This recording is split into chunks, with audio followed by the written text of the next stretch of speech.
a Spirits podcast, a boozy dive into mythology, legends, and folklore. Every week we pour a drink and learn about a new story from around the world. I'm Amanda. And I'm Julia. And this is episode 320 where, what's that I hear? Are those the hooves of the chariots of Odin? Ooh. Well, Amanda, here's the thing.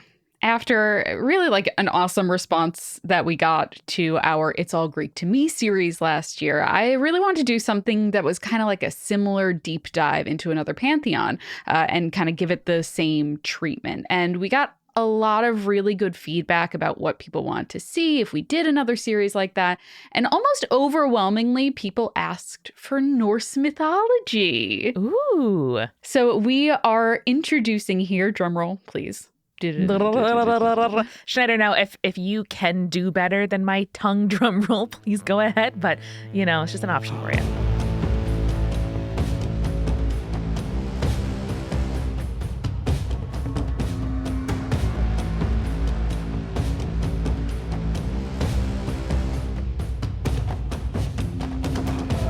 We are introducing It's Norse, of course. Whee!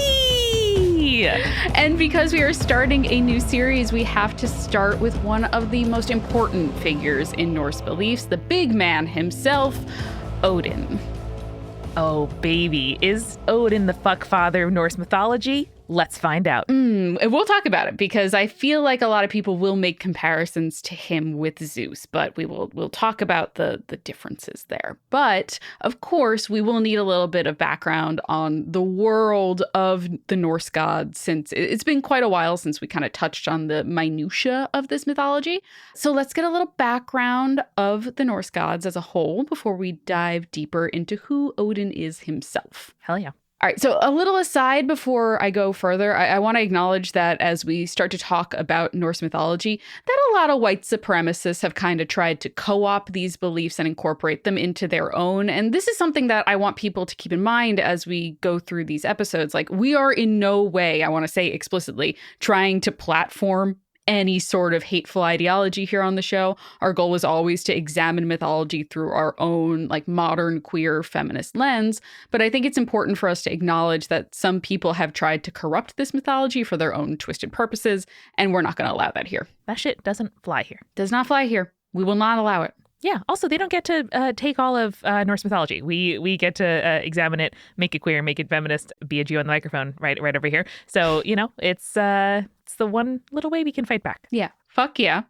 And now, that being said, let's talk about the world of the Norse gods. As we've talked about in past episodes, Norse mythology is very cyclical in a way. There's a clear beginning for the gods known as Voluspa and a clear ending, which is Ragnarok. So there are also, important for us to know, three groups or kinds of beings. There are the Aesir, who live in Asgard. Most of the gods that we'll be talking about in this series are part of the Aesir, though there is a few exceptions to this, which we will discuss in later episodes. There's also the Vanir, who are gods similar to the Aesir, but are basically from a different lineage, if that makes sense, and they live on Vanaheimir. It's worth noting that there are stories of a war between the Vanir and the Aesir, and eventually that led to the Vanir being somewhat subsumed into a subgroup of the Aesir. Kind of we're thinking oh yes, these are two different groups who eventually were kind of combined into one. I'm glad for that, Julia, because I do hear the word veneer and all I can think about is ugly kitchen cabinets. So it happens. It does. I'm sorry. There's another notable group, which is the Jotnar. The plural form of Jotnar is Jotun. And there's a lot of times translating Jotun to English, giant is used, though there's no implication in the original Norse that the Jotun were giants in the same sense that we would use it in English, right? So actually a more accurate translation would be devourer, since that is seemingly the origin of the Norse word from the Proto-Germanic. So I love the idea of devour, very evocative, big fan of it as a whole. Hell yeah. And it's also important to know that the Jotun were not considered gods in the same way as the Aesir and the Vanir are. So when we are talking about the Norse gods and Norse mythology as a whole, we're usually pulling from these two main sources. There's the Poetic Edda and the Prose Edda. A little background for those, the Poetic Edda definitely came first. It was written around 1200 CE by an unknown author. We love an unknown author here on the podcast. Unknown, Julia, has so many of my favorite books. I do remember, side note, having a couple novels like Go Ask Alice and others that are, in theory, anonymous and looking at them and being like, okay, do I file them in my library under A for anonymous or S for Beatrix Sparks, the quote unquote editor who actually had an ideology and just made the shit up? Incredible. Yeah. Questions that plagued me as a child. Amanda, I appreciate where your priorities were as a child. That's all I have to say about that. Mm-hmm. So this unknown author basically collected stories that had survived the spread of Christianity across Europe 2 centuries prior. Again, a very lol, it's not pagan, it's fine situation. Mm-hmm. Now, the Poetic Edda was made up of 30 poems, which recounted the stories of gods, dwarves, elves, and human heroes. It's also somewhat important to know that, much like we discussed with the codification of mythology with Jacob Grimm and the Wild Hunt, that this one person wrote down stories that were sourced from different people and different sources. So there are some contradictory stories and tales in the Poetic Edda. That's just kind of what happens when you're pulling from a bunch of different sources and people have different versions. Totally. And gives us more to think and talk about and wonder why those differences exist and what they say about the source material. And Amanda, we have even more to kind of compare and contrast here because other than the Poetic Edda, we have the Prose Edda. And we actually do know the author of the Prose Edda. That's Snorri Sturluson. He was a legal figure and scholar, and he had assembled versions of stories that he had seen in the Poetic Edda around 1222 CE. So only 20 years after the estimated time that the Poetic Edda was put together. That seems pretty unusual to me. Yeah, I know. It's a short amount of time for the time period because, again, it's not the internet, Amanda. We didn't have time. He didn't just automatically get that source, He had to wait for it to be published and then spread out and then find a copy and then be like, oh, I know these stories. Let me write them. Incredible. It's just such a relatable impulse to me to be like, you know what? All these things have herds swirling around. Let me catalog them, which is why librarians are the best. Librarians, they're the best. So Snorri was very much interested in preserving these stories, but also in the style of storytelling when creating his version of the tales. So he, as we like to say, took a lot of poetic license with it. Mm-hmm. So the Prose Edda is much more coherent than the Poetic Edda because, again, the Poetic Edda is just a compilation of these stories that were found by our unknown author.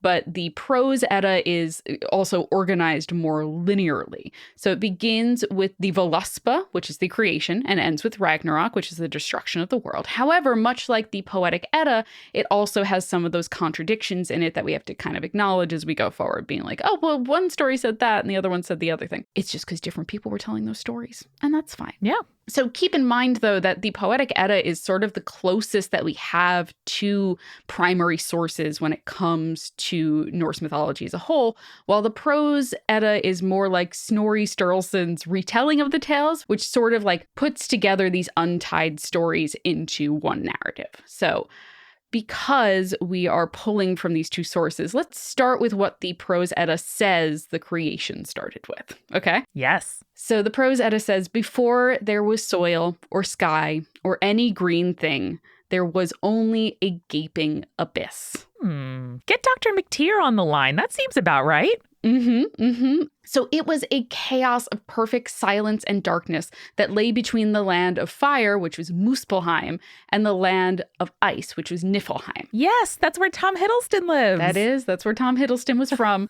So the flames of Muspelheim and the ice of Niflheim crept towards each other until they met in the abyss. And when the fire met the ice, it melted and created Ymir, the first of the godlike but destructive giants. Again, we're using giants as the English translation. He wasn't actually a giant. So Ymir, as he slept, gave birth to giants and gods from the sweat of his armpits and the crook of his legs. Gross, but right on. Gross, but we love it. As more of the frost of Niflheim began to melt, a cow known as Odhumla, which means an abundance of humming, which I'm obsessed with. Yeah. Best name for a cow I've ever seen.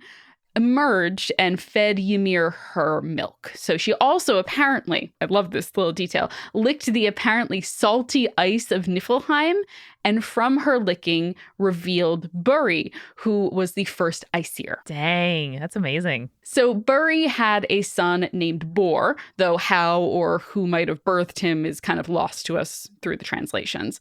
But Bor married the daughter of one of Ymir's giants, whose name was Bestla, and the half-god, half-giant children born of this union were Vili and Vi, and of course, the man of the hour, Odin. I'm picturing this whole family just living on like an open tundra with like flames in the background. I'm sure they had a house and stuff, but gosh, what a cinematic beginning. Yes, and like Odin existed before the world as we know it existed. It's amazing. So he's been around a while. Who knew Anthony Hopkins is that old? Yeah, I know, right? I'm sorry. I'm not going to do this the entire time we do It's Norse, of course, but it's hard to shake, at least in this beginning. I get it. I mean, honestly, like a lot of the characters that we're going to talk about in It's Norse, of course, a lot of the gods that we're going to talk about in It's Norse, of course, don't play a huge role in the Marvel movies franchises. So it's fine. I'll shake it. It's fine. But I do encourage everybody to imagine Tessa Thompson whenever the word Valkyrie comes out. just for your own like happiness. Just for your own edification. That's fine. Don't worry about it. So Amanda, now that we've introduced Odin, who is Odin? He's also known as Woden, Wotan, or Wothan. In English, we translate his name to mean the Mad One. And much like in English, it has a little bit of a double meaning. It's both mad as in angry and also mad as in kind of like Mad Hatter crazy. And in many ways, we're going to discover that it does quite suit him for a lot of reasons. But he is also known as the All-Father, and you'll be able to recognize him in a lot of artwork from his single eye. Usually he's wearing an eye patch in a lot of other art, and he's long beard. We often see him wearing a cloak and occasionally a helmet, and most art of him has him accompanied by 2 ravens on his shoulder, a thing we'll talk about in a little bit, and 2 wolves at his feet. And as we mentioned in the Wild Hunt, Odin's land is Valhalla, the Hall of the Dead, and he collects dead warriors to join his army. Now, Julia, we talk often about the 2 wolves inside each of us, but we haven't talked about the 2 ravens on each of our shoulders. And I just think the internet as a whole needs to get on that. Yes, 2 wolves, a little bit racist, trying to like co-opt basically Native American traditions. 2 ravens on your shoulder, though. Hey, give it a try.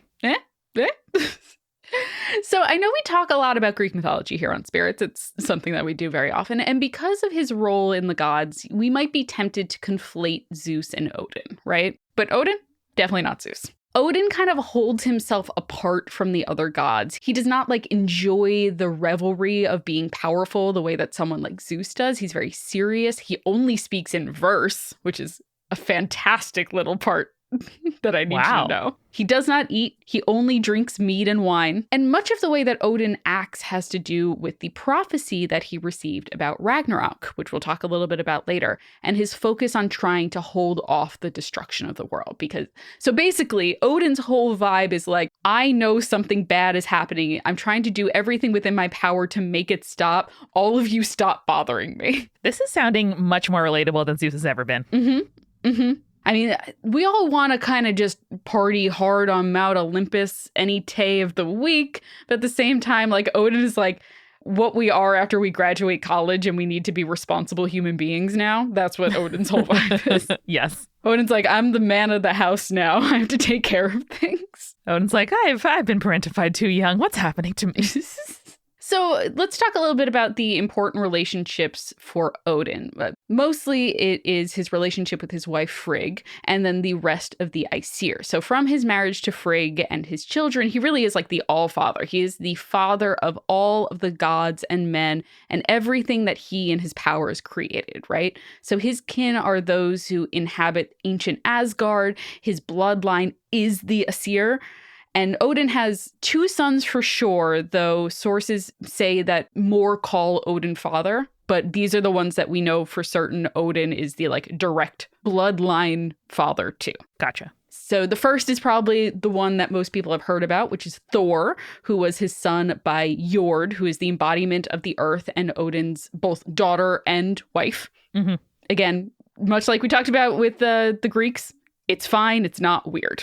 Thor, as you can imagine, is a mighty and strong god. He famously is said to dominate every living creature because he's Thor, so why not? Mm-hmm. And we've covered Thor a lot on this show, so I'm going to tell you more about Odin's other son, Balder, who unfortunately is defined mostly in the stories that we have record of by his death. Oh, man. Yes, but we'll talk about that in a later episode because Balder is a catalyst for a lot of things that happen in Norse mythology. All right. Listen, there's worse ways to be remembered, which is not. Yes, 100% that's true.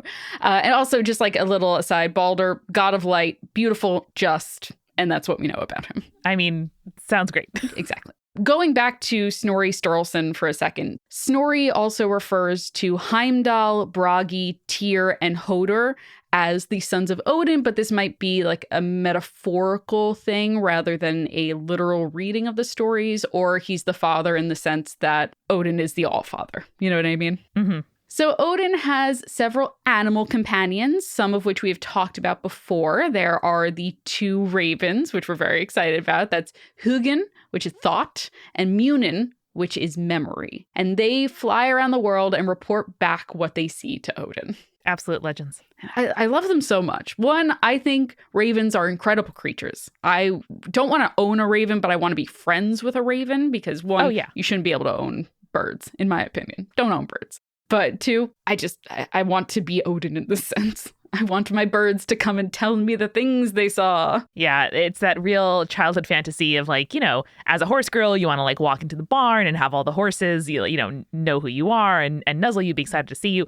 My entire life would be made if that happened to me with a raven. And I walk outside and the raven is like, yes, here's a little nickel I gathered for you. Yes, here's my special nest. Yes, let me accompany you on your journey. It would be perfect. I love that for you. And also, speaking of horse girl, the next one we'll talk about is one that we've talked about plenty on the show, which is the 8-legged horse Sleipnir, who is the child of Loki and is also Odin's steed. Yeah. And then, as I mentioned before, he had 2 wolves, which were Jerry and Freki. Jerry is not spelled the same way the English name is, and I'm pretty sure that's right, but it's Geri. So we would also be remiss not to talk about the Valkyries, not Tessa Thompson. Even though we love hot Tessa Thompson, the Valkyries were Odin's attendants and they were the residents of Valhalla. While in Valhalla, they basically act as like waiters in the halls of Valhalla, waiting tables and keeping the drinks flowing. But on the mortal battlefield, when they are called, they decide who wins and who dies, and they carry back the brave dead to Valhalla to join Odin's ranks. Incredible. I just love a waitress who can also do battle real good. That's nice. Seriously. I'm into that. I'm sure most people who work in customer service out there and food service specifically would be like, yeah, that's kind of half the job. I was going to say, I think all food service people now who like make that their lives, I'm like, you're just a Valkyrie in my mind. Seriously. Yeah. You could fight anyone who comes in here. 1,000%. It was said that in battle, a doomed hero was said to see, quote, maidens excellent in beauty, riding their steeds in shining armor, solemn and deep in thought, with their white hands beckoning. Beautiful. Yeah.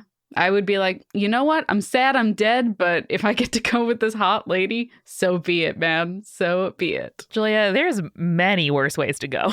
Indeed, indeed. So with this background on Odin and Norse mythology as a whole, we can explore some more of his stories. But first, let's grab a refill. Let's do it.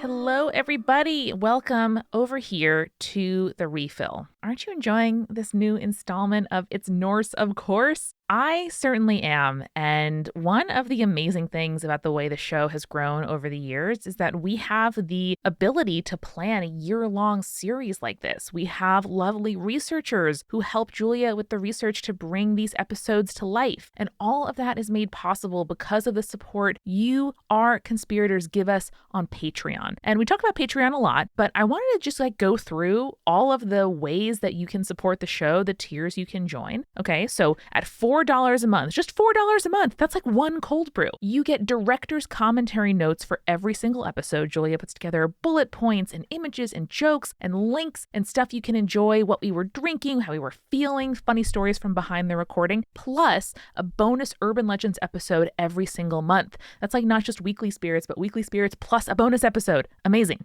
Next, at just $8 a month, you get ad-free episodes, so you get to skip this mid-roll. Fine, I'm not going to be that offended. That's okay. And downloadable recipe cards with both alcoholic and non-alcoholic drinks for every episode. We have done 320 sets of downloadable recipe cards. That's 42 recipe cards. So many. At $16 a month, this is our most popular tier, actually, you get to watch or listen to our monthly advice video podcast where Julia and I sit down and answer even more of your advice questions. Advice from Folklore is coming back to the feed soon, but you don't have to wait because we've done a bunch of these so far. Plus, you get 10% off Spirits merch and all of the benefits we've already talked about. But also, you can get at $28 a month a tarot reading and vibe check audio dispatch every single season that Julia gives us, plus everything we've talked about from the previous tiers. That's like one fancy takeout dinner, and you get a tarot reading straight from Julia to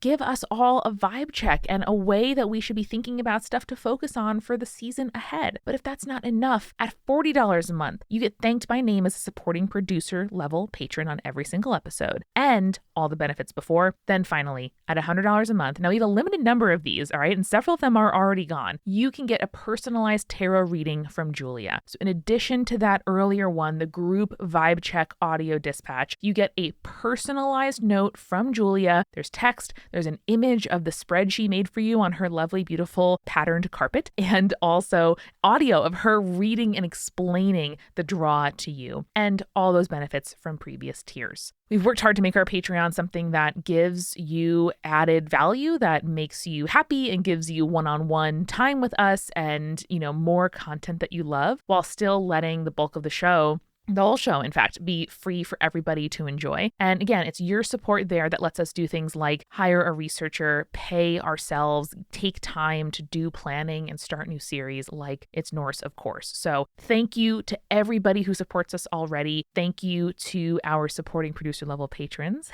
one of whose benefits is being named. And if you want to join, please go to patreon.com/spiritspodcast. It means all the meaning in the world that you pledge some money each month to support a podcast that you love, and we love you right back.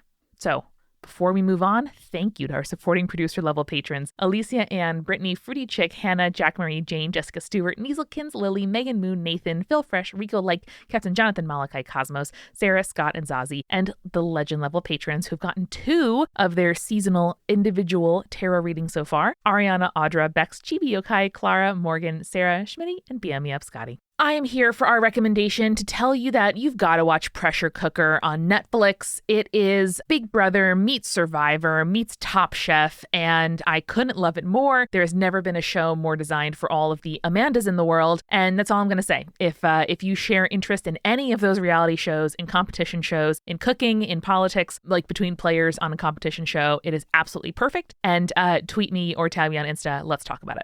We're also doing some really exciting stuff over on Join the Party, the actual play podcast that Julia and I co-host along with Brandon Grugel and Eric Silver, our DM. We welcome everyone to the table, whether you have been playing RPGs like Dungeons & Dragons for your whole life, or if you've never touched a role-playing game before, we teach you how to play. We have a high fantasy story, we have a modern superhero story, we have a haunted summer camp story. Literally everything you could enjoy. And no matter which adventure you choose to start with, hang out with us each month in our after party, which is where we all chat and discuss the campaigns, joke around, and answer your questions. It's amazing. I'm so proud of the work we're doing there, and we're starting a brand new campaign next week. So come on board at jointhepartypod.com/start or subscribe to Join the Party in your podcast app.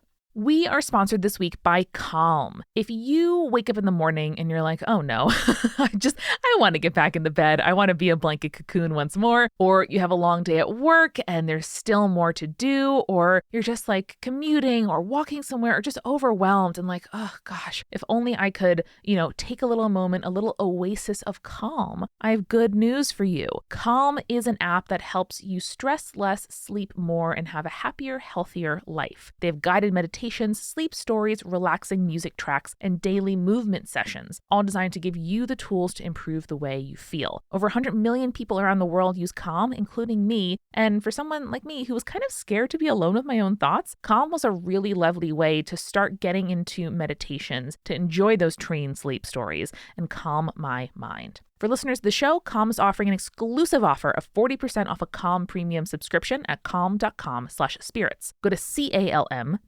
calm.com/spirits for 40% off unlimited access to Calm's entire library. That's calm.com/spirits.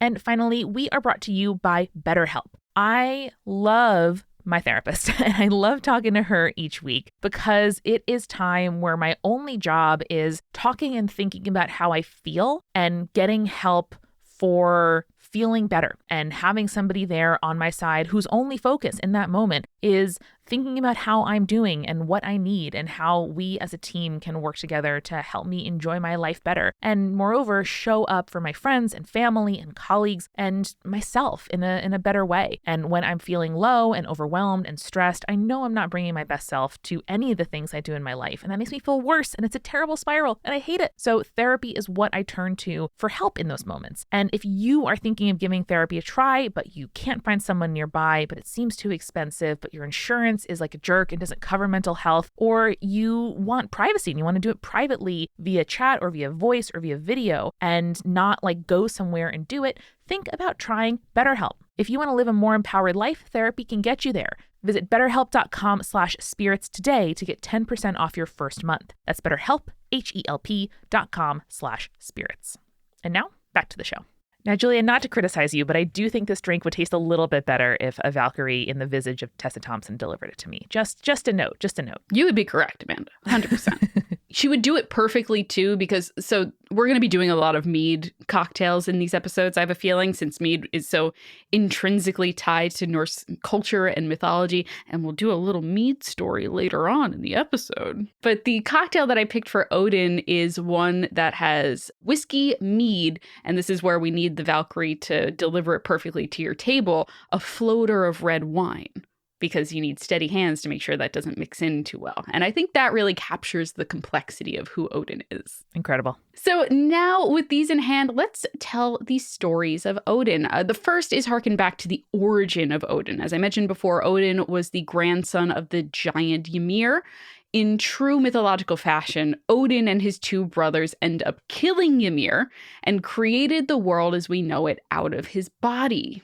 Going to be a little gory, the description I'm about to do, so just heads up for that. But basically, they tore Ymir into massive pieces, and a vast deluge of blood burst forth. This blood became the world's oceans, and the wave of blood swept away all of the other giants, except for one family who escaped on a wooden ark. Okay, seeing some similarities. I'm very curious. Now, this is really interesting because, again, the Poetic Edda, as we talked about before, is a series of stories that were said to predate the spread of Christianity through Europe, right? Mm-hmm. But again, this is 2 centuries before they were collected. So does this kind of like Bible Ark Noah story, is this a lol, it's not pagan, it's fine thing where we're seeing some sort of like syncretism there? Or do you think that, much like we talked about in the World Floods episodes all the way back when,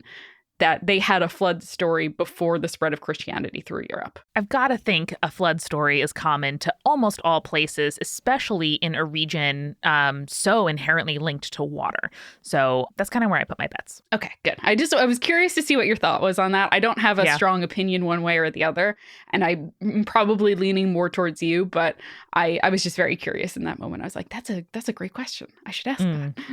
So the giant and his family who escaped on this wooden ark, this giant named Bergelmir, they would later be the kind of progenitor for all of the later giants that we see in the stories of Norse mythology. So Odin and his brothers then made the land out of Ymir's corpse. They used his teeth and broken bones to form the stones and the mountains. They used the dome of his skull to form the sky, and even his thoughts formed clouds. So it was said that thin and wispy clouds were Ymir's good thoughts, while the dark and brooding ones were his bad. Hell yeah. Isn't that beautiful? I love that so much. So beautiful. That clouds are thoughts. Oh, God, so good. They called the world that they created Midgard, and they encircled it with a mighty barrier made out of Ymir's either eyelashes or eyebrows. It depends on the translation. And they also, at the same time, made their own realm, Asgard. So Asgard and Midgard, among the 9 worlds, became known as Inengard, which meant that they were places of protection that were ruled by the gods, specifically the Aesir. The other realms, such as Jotunheim, Hel, and others, Hel with 1 L, not 2, were known as the Utengard, which means beyond the enclosure, which I think is really, really beautiful. I love translations. Oh, it's so good. And I'm sure that we're missing a lot of this. Like, one of the things that I took away most from studying the Torah in conversion class is the amount of wordplay that there is in Hebrew. Yeah. And I just, like, good translations can, of course, put some of that back in. But there was so much in just even like the first couple paragraphs of Genesis where I was like, oh my God, like every single word is super intentional and has a really interesting meaning that completely skipped my mind when reading like the King James Bible. Amanda, exactly. And that's what I like about this kind of stuff. Like, a good translation is poetic in the way that was intended. And a bad translation is just like we're just reading it, the literal translation of a thing. So I love that you brought that up. Thank you. So because Asgard and Midgard as this like joint Inengard were kind of separated from the rest of the realms, this kind of pissed off the Jotun because they were basically cast out into the darkness of Utengard, and they basically hold a grudge against Asgard and Midgard, and they want to conquer it. So this is kind of this sort of like exterior antagonism that is kind of prevalent throughout Norse mythology. So Amanda, Odin and his brothers also created the first man and woman. No way. Yeah, there you go. So one day while walking along the seashore, they found 2 trees, an ash tree and an elm tree, right? From these trees, they created the first man, Ask or Ash, and the first woman, which was Embla or Elm. Beautiful. They like literally, they're like, you're an ash tree, we're going to name you Ash. You are an elm tree, we're going to name you Elm. Great. We'll make it work. As a kid, I always really wished that my name were something related to nature. Like I always thought Rowan was the most beautiful name. So jelly. So Odin gave these 2 their spirit and their life. Vili gave them understanding and the power of movement. And Vi gave them clothing and names. And from these 2, all races of man who lived in Midgard would be born. It's really interesting. I love that it was kind of a group project. And does this mean that like they were the first human beings, or they were the first instances of like gender in Norse mythology? I think this is like the first mortal beings, because we had gender. Actually, really interesting. I didn't talk about it exactly, but the way that Ymir is portrayed is like, I'm not sure if they describe him specifically as hermaphroditic, because he wasn't, or at least like he was asexual in the way that like plants can sprout buds. So his gender, while we use like he, him pronouns for Ymir, like he wasn't like just like a dude who needed a woman to procreate. You know what I mean?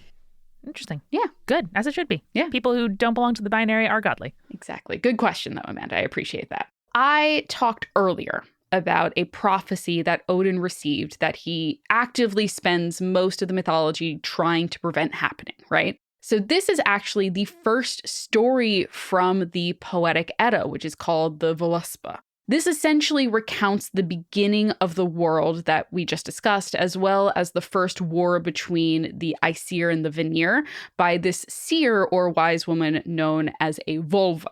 Not the anatomical part, not a car, but rather the vulva, a seer or a wise woman. So she then turns to Odin to further prove her wisdom. Some of his secrets she tells him, and details of his search for knowledge that he has not disclosed to many others. And Odin kind of recognizes the truth of her words. And so he's like, go on. And she goes on to tell him the true prophecy that he had come there for, which lays out the final destruction of the gods, which is Ragnarok. And it is this prophecy that motivates Odin's actions in many of the stories in Norse mythology. So important to know. I wonder if Odin ever laid in bed and been like, God, I never should have gone. God, what if I didn't know? I mean, Amanda, we talk about like hubris and prophecy in Greek mythology all the time. And yeah, I feel you. Sometimes even if you decided, oh, I wish I hadn't gone because then I wouldn't know, you still would have somehow stumbled upon it one way or another. That's true. Prophecy is not like, I'm chill. I'm here if you're ready. Prophecy is like, no, you're coming. We're doing this. Perhaps one of the most well-known or important stories of Odin is the story of how he lost his eye. As we talked about before, he is normally portrayed either with an eye patch or with one eye. So in his pursuit of knowledge, Odin had traveled to the Well of Mimir, which was in the roots of the sacred tree Yggdrasil. So Yggdrasil was where the gods held their daily court, and it was said that its branches spread out over the world and reach up over heaven. And at the Well of Mimir dwelled the Vanir, again, Mimir is his name, whose cosmic knowledge was even greater than that of Odin's. Wow. That's saying something. That is. Odin realized that Mimir achieved his powers by drinking the waters of the well, and so asked the Vanir if he could take a sip as well, right? Sure, makes sense. I mean, it's nice to ask. Yeah. Exactly. So Mimir agrees, like, of course you can drink from the well, but only if Odin sacrificed one of his eyes as payment. Thirsty for the powers that the well possessed, Odin agreed, gouged out an eye, tossed it into the well before drinking from the waters. All right. All right. Listen, I think that it's a really interesting dynamic that we don't often talk about in mythology, that knowledge requires sacrifice, power requires sacrifice. And Norse mythology, especially the stories of Odin, really hone in on that and make it like very clear from the beginning. Like, if you want to be as powerful as someone like Odin, you need to make the sacrifices that Odin makes. And we'll talk about the next sacrifice that he makes because it's a big one. But one eye, comparatively, not as intense as what he goes on to do. Wow, I can't imagine what's next, but I think that's really fascinating, and it's a sort of difference or philosophy that I'll be tracking throughout these episodes, is thinking about power as something you are owed versus power as something you earn or something you give up, like a burden that you bear in exchange for other burdens, or a like pleasure that you revel in. I think it's a very interesting theme. Yeah. And I mean, if we think about Odin, like the burden that Odin bears throughout the entirety of Norse mythology is the knowledge that the world is going to end and that he is going to die. And that is like what colors him so much. He doesn't get up to shenanigans because he's got more important things to do. And that's the, I feel like one of the themes that we see in storytelling over and over again is like, in some ways, what defines us as human beings is the knowledge that we're going to die one day, like understanding that fact. And so it makes sense that the sort of, father figure from which we all flow in this worldview would struggle with that in the biggest way possible, not just his death, but the death of the universe. Yeah, exactly. Oh, Amanda, brilliant. As always, brilliant. I love it. There is one other version of the story that I want to touch on with the Well of Mimir and Odin losing his eye. So in this version, Mimir is one of the Aesir and is sent as a hostage to the Vanir during their war. However, while in their custody, the Vanir kill Mimir and sent his head back to Odin. And now Odin kept this head, not just being like, oh, my poor sweet Mimir, what happened to you? He kept the head around because occasionally it would speak knowledge and answer questions, which I think is really fun. But Odin eventually wanted the source of that knowledge, and so Mimir told him about the well. And so he asked Mimir what he would need to do in exchange for the knowledge from the well, and Mimir says again that it would require his eye. So once again, he removes his eye, drinks from the well, and gains the same knowledge that Mimir had. Dang. But even after all of this, Amanda, this is Odin's constant struggle. He is still hungry for knowledge, which leads us to our next story. So he decides that the best way to gain more knowledge is to sacrifice more of himself. I mean, yeah. Also, Julia, a much better plan than like taking it and then hoping no one comes to collect, which I think it happens in like fae stories all the time. Yes, no, but instead, Odin, very responsible. So what he does is he spears himself with his own spear through the chest and then hangs himself up on Yggdrasil. So he hangs there for 9 nights. And also, this is a complete, like, because of this story, Odin is associated with the gallows and with hanged men. So he hangs there for 9 nights. And after 9 nights, he starts to see in the ground runes, like magical runes, right? Yeah. And so he frees himself, and seeking out those runes, he gains the knowledge that he has been looking for. Right? Wow. And actually, Amanda, this brings us into our poetry corner. Yay! Yes, please. Because we can't have one of these episodes without a poetry corner. We simply can't. Oh, thank goodness. So this comes from the Havamal in the Poetic Edda. And this is Odin speaking of the knowledge that he gained from his days hanging from Yggdrasil. And remember, Odin only speaks in verse. So this poetry is supposed to be like his literal words, except for the ending part. So hell yeah, dude. All right. Are we ready for Poetry Corner? So ready. We start with 9 mighty songs I learned from the great son of Balethorn, Besla's sire. I drank a measure of the wondrous mead. With the soul stirrers drops I was showered. Ere long I bare fruit and throve full well. I grew and waxed in wisdom, word following word. I found me words, deed following deed, I wrought deeds. Hidden runes shalt thou seek and interpreted signs, many symbols of might and power, by the great singer painted, by the high powers fashioned, graved by the utterer of gods. For gods graved Odin, for elves graved Dane, Dvalin the Dallier for dwarves, all wise for Jotuns, and I of myself graved some for the sons of men.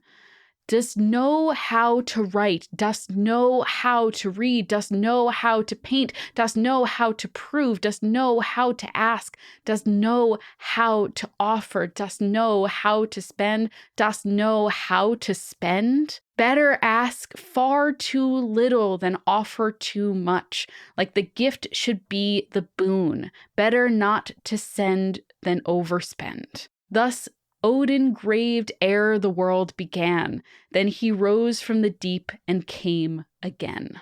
Dang. It's beautiful and hypnotic. I really, some poetry seems like a thought that resonates in your head and lives unspoken. And some poetry really seems like a speech. And this is one of the latter. Yes.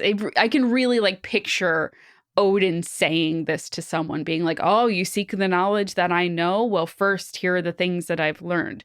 And so basically this like secret wisdom that Odin learned are magic, for lack of a better phrase. He's said to have learned 9 runes for the 9 days that he hung up on Yggdrasil. So he learned how to cure the sick, to calm storms, to turn weapons against his attackers, to make women fall in love all with a look, as well as change his shape into another person or animal. And I just, it's really beautiful poetry besides the point, but it's also really interesting and really beautiful from a Norse mythology sense, because this is something that I'm sure we're going to talk about in later episodes as well.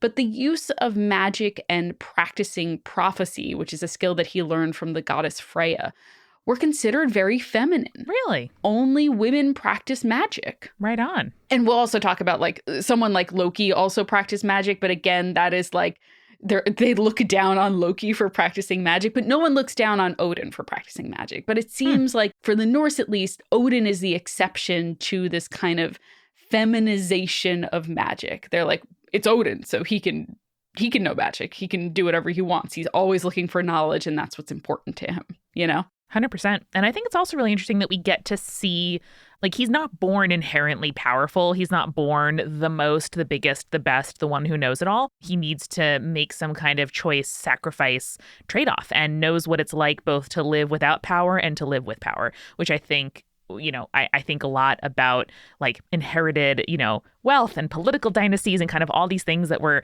thinking and talking about in the modern age. And there's a real difference between people who know what it's like to lack and people who don't. And I think it's really fascinating.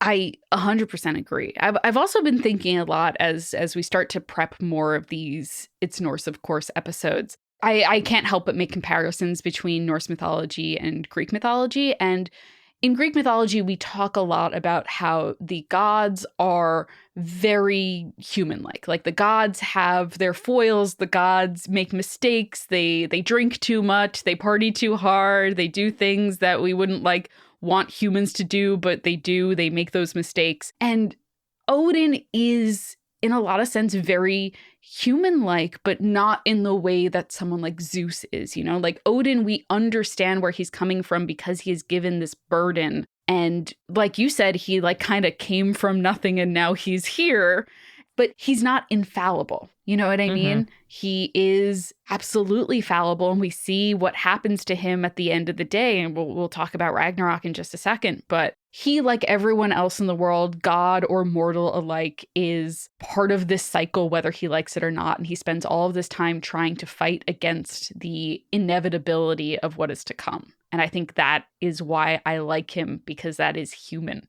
in a lot of ways. Totally. And what a difference from the sort of permanence of Greek mythology and the Greek gods, right? Like Olympus is there, Zeus will be there, all the gods will be there. He might, lose this child, this hottie, right? This wife, this girlfriend, this power struggle, but they will be there. And I think that permanence, like we've touched on, is, a tool of the Hellenistic state, right? Of trying to say hey, this will be here. This is permanent. This is society. This is, culture. This is it. And nothing will ever be greater than it. And nothing ever has been greater than it. And it seems like this whole kind of foundational story of Norse mythology says, no, we're all going to die. This will all change. Everything's impermanent. And it's what we kind of do with that knowledge that defines us. Yeah, if I was still in college, Amanda, I would love to write a paper on how the apocalyptic nature of Norse mythology flavors the way that the stories are being told, or what stories are being told. But for now, I am no longer 19 and trying to write papers on apocalypticism. So here we are. Listen, that's what we have podcasts for, baby. Yeah. So Amanda, I have one final story of Odin that I want to touch on before we touch on the final story of Odin. And this is Odin's magic mead. Yay! So as I mentioned before, Odin only speaks in verse, and as such, poetry was a gift that he granted only to a few. The way that he granted that gift was to offer anyone a sip of his magical mead, which he had originally stolen from a greedy giant named Suttung, who hoarded the brew all to himself. The mead gave anyone who drank it the ability to speak in beautiful prose, which I think is incredible. Wow. And Julia, one of the oldest jokes of this podcast is that when I drink, I love to recite poetry at whoever is around That's me. true. So, I'm just like Odin. Yeah, exactly. So Odin desired this magical mead that was being hoarded, and so snuck in, swallowed the entire vat, and then took the form of an eagle to escape an enraged Suttung. So weighed down by the mead and with the giant in hot pursuit, Odin just barely managed to reach the safety of Asgard. He then spat the mead into a huge container and has had it guarded ever since. But it is said that a few drops spilled and fell to earth, which is where we get the mortal poets and our version of mead. Incredible. Isn't that beautiful? I love that so much. I love a couple of drops escaped, and that's why that guy's such a good poet. He's just really good at it. It's truly amazing. And of course makes you think God, what if I had a whole sip? What if I had a whole glass? Yeah, I know. Imagine how it would be like the story of Orpheus. We would just be moving gods to tears, and they can't have that. No, they certainly can't. And so that brings us to the final story, which is Ragnarok and the death of Odin, the prophecy that he cannot avoid. And again, we've talked a little bit about Ragnarok on the show before, and we will continue to mention it because it is so fundamental to the story of all the gods, Aesir and Vanir and more. But there will be many things that come to herald Ragnarok, according to the stories. First is the Great Winter, which is Fimbulwinter, which is 3 consecutive winters that will ravage the earth with no summers between them. Which honestly sounds a little bit better than the slow creep of global warming that's happening to us personally, but what can you do? Oy. It is said that the 2 wolves, Skoll and Hati, who have always chased the sun and moon, will finally catch their prey, which will bring the world into darkness. Again, beautiful imagery. And of course, like if you're gonna, again, a lot of mythology has like, oh, this creature or this person is chasing after the moon or the sun. And that's why, we get the waxing and waning and the rise and fall. But I really like the idea of finally someone catches it and that's when the end of the world happens.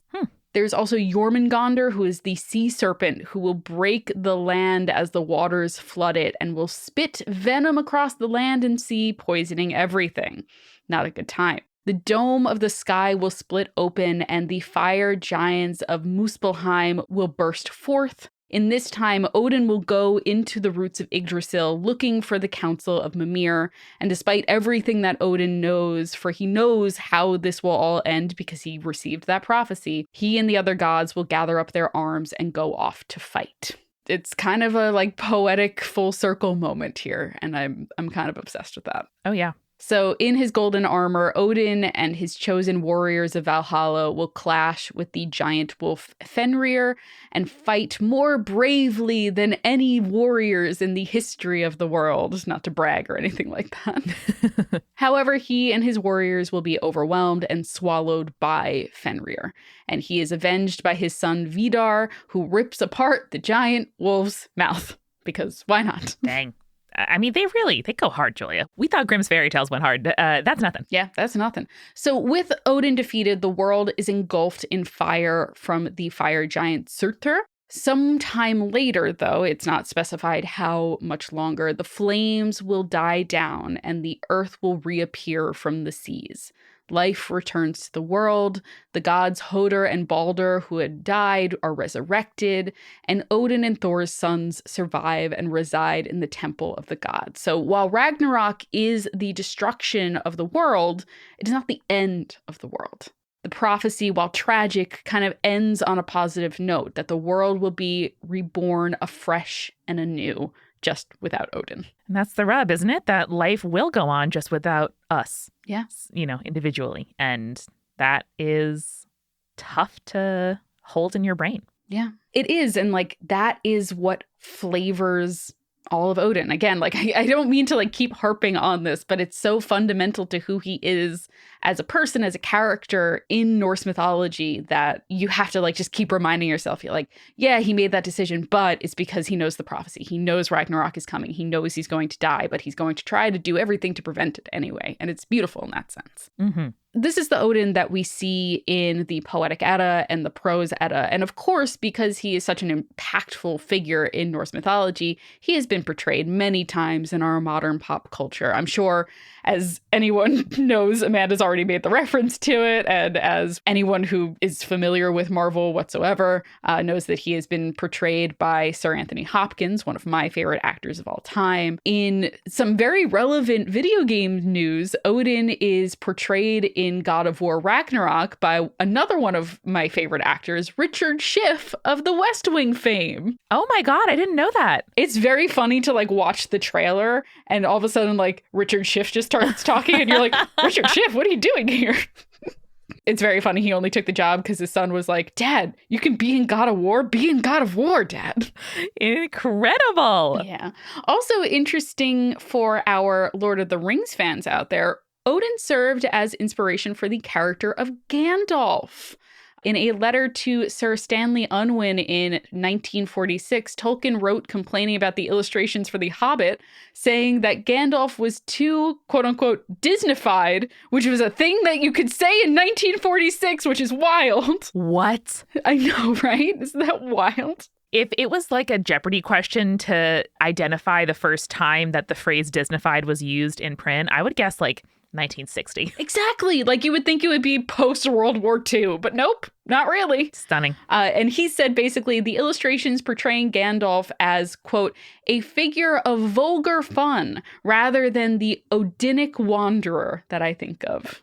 I also love the phrase Odinic as a way of describing someone who is Odin-like. Oh, yeah. I noticed actually a really good verb in Poetry Corner as well. Oh, yeah? The past tense of thrive, throve. Throve. I know. We said it so Incredible. many times. Throve, throve, throve. I love it. Yeah. All in all, Amanda, Odin is placed as the figurehead of Norse mythology, but at the same time, his stories are focused on the larger scale of what the world was and will be. Apart from the story of how he became associated with poetry and mead, he's really not involved in the kind of minutia and nitty-gritty lives of the other gods in the same way that someone like Zeus is.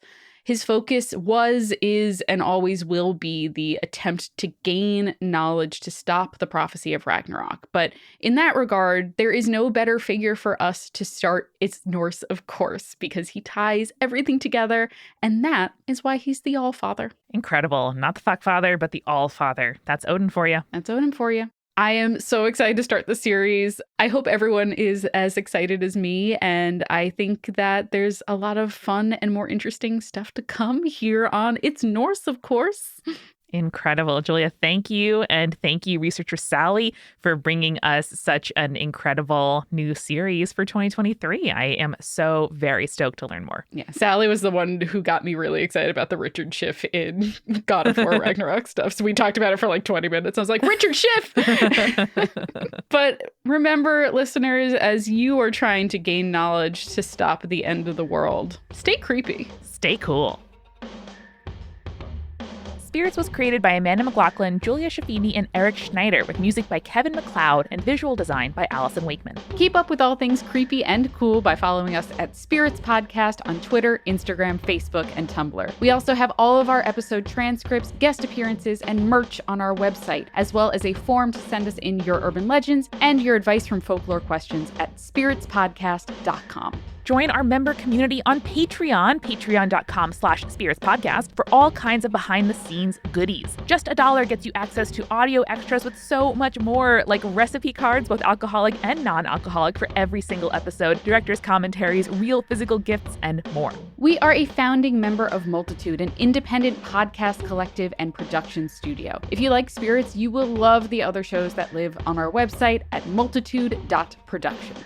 Above all else, if you liked what you heard today, please text one friend about us. That's the very best way to help keep us growing. Thanks for listening to Spirits. We'll see you next week. Bye.